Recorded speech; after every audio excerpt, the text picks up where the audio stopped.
Hello, this is Henry Gordon Smith, founder of agritecture.com, and we're here for another exciting webinar. And this time we're talking to Jeff Bisberg, CEO at Illumitex. Now, Jeff has a wide range of management and technology experience, and now he's stepped into this role at Illumitex. And we're going to ask him some fantastic questions as he prepares for his big talk at the Atlanta conference coming up March 27th and 28th. How are you doing, Jeff? Fantastic. Great to be with you, Henry. Yeah, great to have you. So excited to catch up. Know you're a busy man, so we're grateful for your time. A lot of our followers are really excited about what Illumitex is doing. So let's dive in a bit here. So you're the CEO of Illumitex. You must have to go around the world and pitch your company a lot of times. Can you let us hear the elevator pitch? Absolutely. You know, LED lighting has been revolutionizing a number of markets.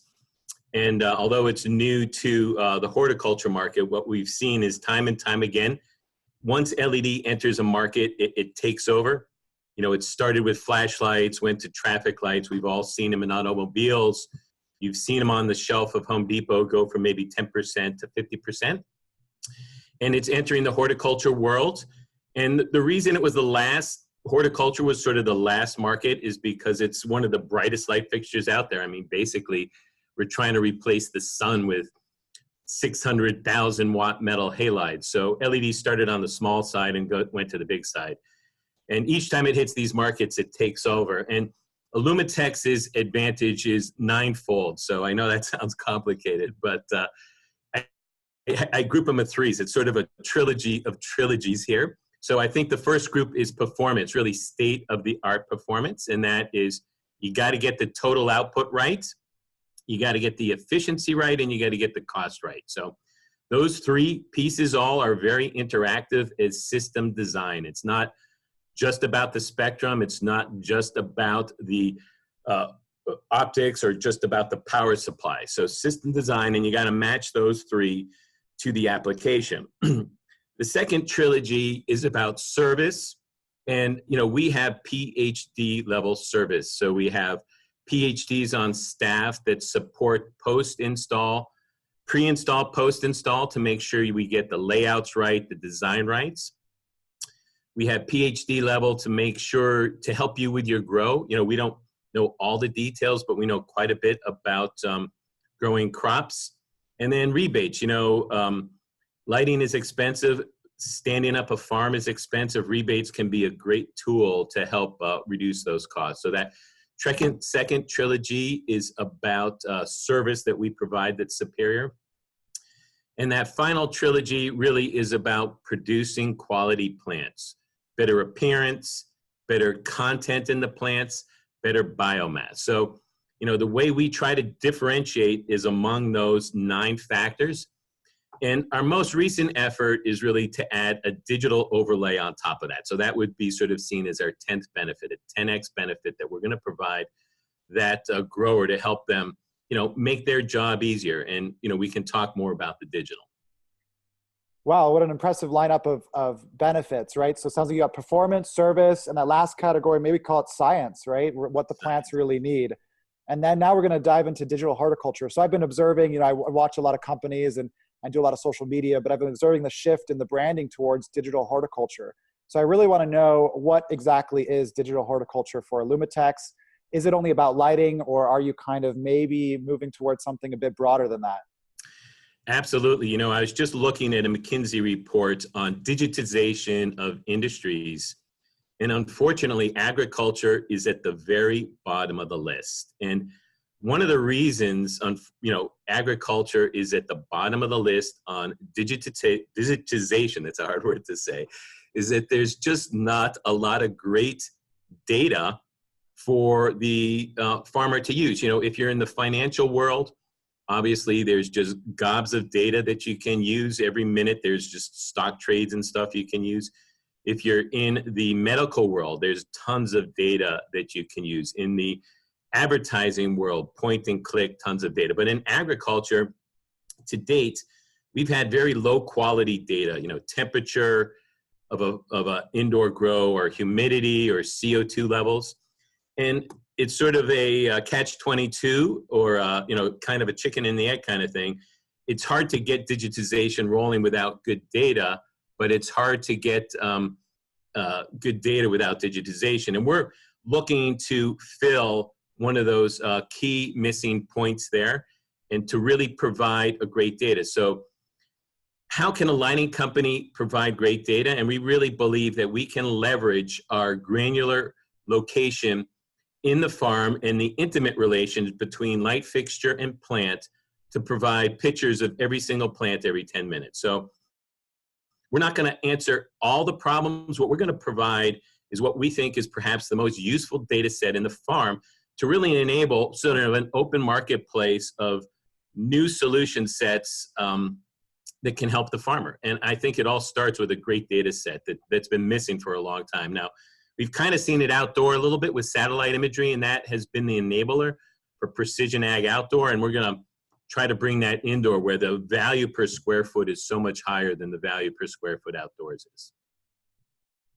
Yeah, as my dad always used to say, what gets measured gets done. And I think there's so many things in the farm that aren't being tracked, so many data points, and it's exciting to think about a future where we know as much about indoor growing as we do about other industries, as you mentioned. I also think on the city side, this will be a big asset. I talk to a lot of cities, and they don't really know the difference between greenhouses and vertical and soil-based and how to incentivize what. And really, some critical data sets are needed to look at that over time. So I'm excited about how the data on an operation level will actually help to influence policy long-term as well. But going back to operations, you're going to be speaking on our Smart Resource Management panel and about that topic at the Atlanta conference. What does that really mean to you, smart resource management? And what do you think are the critical factors maybe that you're going to be tracking in your digital horticulture initiative? And what factors do they face when they're trying to manage resources? I think it gets down to better decisions faster with resources. And as you grow at scale, it becomes increasingly hard to manage all of those factors. And when I first came down here, you mentioned I'm the new CEO. I came in about 18 months ago. And of course, the first thing you do is you go out and visit your customers. And it's a wonderful experience. If I saw that if you get out and grow and visit farms, it's just a fantastic feeling. And you'll see that farmers and growers love their crops. Each plant is like a child, and it's a very visual process to them.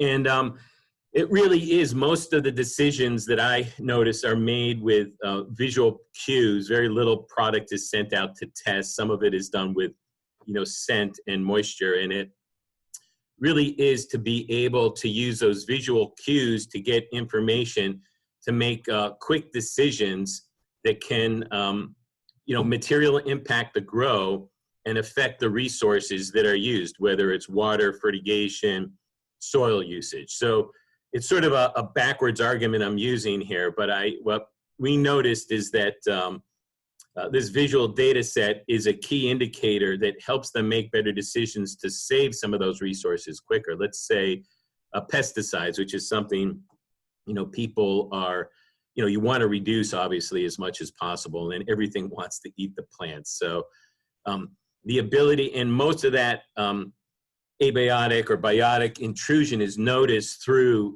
visual cues. So really the ability to see things quicker is a key step in order to reducing or optimizing your resource utilization on that. I think best practices, obviously, we help farmers all the time with best practices.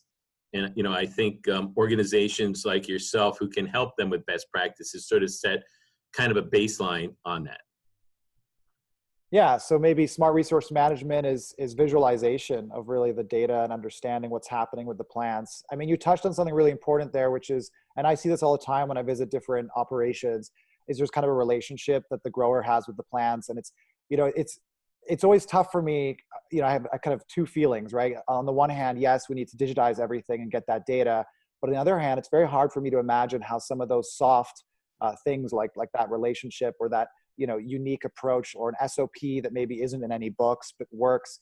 How do you kind of digitize that? Many years ago, this idea of plant recipes was put out there in the vertical farming space, and I just really haven't seen that take off. And I think one reason is that there's this connection that the grower has to the plant, the SOPs, that is kind of hard to digitize. Um, Maybe a bonus question on this topic. How have you thought about that aspect, kind of those Absolutely. elements that aren't just necessarily data points, but maybe require the grower inputting something, which is a little bit more time? Tell us a little bit more about how do you kind of quantify something that's a little bit less, more qualitative. Right. So let's abstract that a little bit. And, again, when I first came down here and started walking around and started listening, sort of this neat idea popped into my mind. There's really two nurseries in the world. There's a nursery where we put our babies, and there's a nursery where we put our plants. And that nursery where we put our babies has an insane amount of technology in it. And it's got an insane number of people. There's orderlies, there's nurses, there's RNs, there's doctors, pediatricians, anesthesiologists, and there's an insane amount of technology that's taking digital information. And the reason we do that is because every child is precious, and we're not necessarily digitizing the process, but all of that information is being digitized and stored to make better decisions, to make those people, enable them to make better decisions long term. Now let's shift to the nursery where we put our plants, and obviously we can't afford to have doctors and nurses and RNs working. But the neat thing about digital technologies is that they've been coming down at exponential rates in cost. And you couldn't do this even 3 years ago, but the cost of cameras, the cost of servers, you can get a 4 terabyte server for under $300 now. So, I think the other key factor is a community of solution providers. And the reality is that some people are great at providing soft solutions. Some people are great at understanding fertigation. Some people are great at understanding HVAC. Some people are great at lighting. And the key really is the soft stuff can be handled, and the hard stuff can be handled. I think it's incredibly difficult for any one company to provide all those answers. Yeah, totally. I think on our panel, you have Agrilis there, which is really trying to help on some of those soft stuff. Mm-hmm. You got Illumitex, who's working on some of the hard stuff. And I think the real key to the farmer is to provide a open architecture so data can be accessed about their farm by a number of service providers who are adding unique value to solve those solutions that are particularly important to them. I like to look at the Apple Store where, let's just say if you wanted a shopping list and you typed into the Apple Store shopping list, you'd probably find 20 different shopping lists on there. And the shopping list that you use might be different than the shopping list that I use, which might be different than the shopping list that someone else uses. And to provide choice and variability to the individual is a big deal as far as allowing that individual to operate, to optimize their operation to be most efficient. So really what I see is create a good data set for the farmer about their product, their operations, then open it up and give them a choice on solutions providers for the soft things as well as the hard things. Yeah, I agree with that completely, and definitely everyone in the industry can play their role to strengthen the operations themselves, which I see as the baseline for the whole industry, right? If the farmers aren't doing well, then none of us really have anything to contribute. So that's really exciting, and excited to see what results come from that panel as well. So let's talk about vertical farming a little bit. This is kind of the really high tech, really controlled form of agriculture. We're seeing it all over the internet these days, even despite some visible failures or shutdowns that have happened. The trend in vertical farming seems to continue to grow. Yeah. Now, here at Agritecture, we're very passionate about the diversity of urban agriculture types, from soil to greenhouse, all the way up to vertical farming.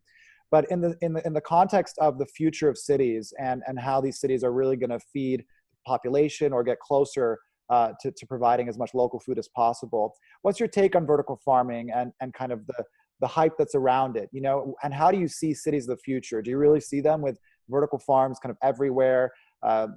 What are you imagining in that context? And maybe do greenhouses play a big role in that? Absolutely, vertical farms play a role. We've seen, as you mentioned, successes and failures in that space. And I think I think what often happens in my mind is that there's sort of two big categories. There is the difficulty of growing up and operating a vertical farm, and then there's the practicalities of running a business. Mm-hmm. And I think that the reality of you can build vertical farms in many different ways. I mean, we've seen everything from hydroponics, aeroponics, soil-based, all sorts of stuff. So it's clear that you can build great farms, grow great crops. And I think most of the failures are perhaps more on the business side of things. So, and it sort of gets to supply contracts and relationships and building the other side of that ecosystem from the consumer point of view that gives the farmer sort of reliable revenue sources that they can plan about. So if you know you have a reliable buyer of a product that allows you to make certain investments. And I think we've seen, successes here and there on that. And I think demand is going to really blow through this and really move that needle on those business relationships. So I think it's underlying demand is continuing to grow. People are moving to city. What is that? 10% growth per year. People are demanding quality food. Everyone wants a fresh tomato or a fresh strawberry with any given meal. And it's really that underlying demand combined with business processes that are, I think, the last, pieces that are going to push this over the top. Yeah, it's a great point. It's, it's not only a vertical farm, but it's a business, and that's difficult for any new business. And there's smart decisions that need to be made there. I guess on the greenhouse context, you work with light every day and you understand the output that's needed for a tomato versus a leafy green. A lot of vertical farms today could only grow microgreens and leafy greens. We see some starting to push the boundaries of that. But I guess when I think about it, I think greenhouses naturally have a capacity, especially with additional light, to control some of those variables in texture and taste and make sure that you get the product grown in time. Those smart greenhouses, as I would call them, I see that being a big part of this future for the local food systems, because you get year-round production. You can reduce some of those energy costs by allowing natural sunlight to come in when it's amply available, but you can still control certain things like temperature, climate, ventilation, which can really obviously strengthen the grow operation overall. So, what do you think maybe that is going to happen there? Do you think that vertical farms are going to just blow up in their diversity as LEDs and the technology advances so rapidly, which we already talked about? Do you see that maybe greenhouses and them getting smarter and learning a little bit from the control that's happening on the vertical farming side, that might disrupt that industry a little bit, and that might be a bigger chunk of let's say, the variety of crops? Because the consumer, I agree, the consumer is going to want more. The prices are going to shift in the face of more climate insecurity. But really still there's a diversity issue with the crops grown in vertical farms. And I'm just curious how you think that's playing out over time with cities.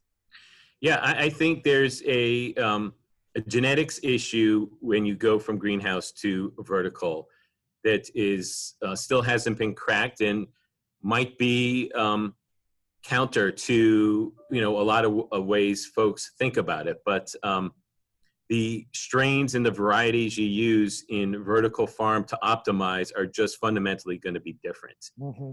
And I think that's another piece we really hadn't talked about, but I think it's a key enabler for speed and success.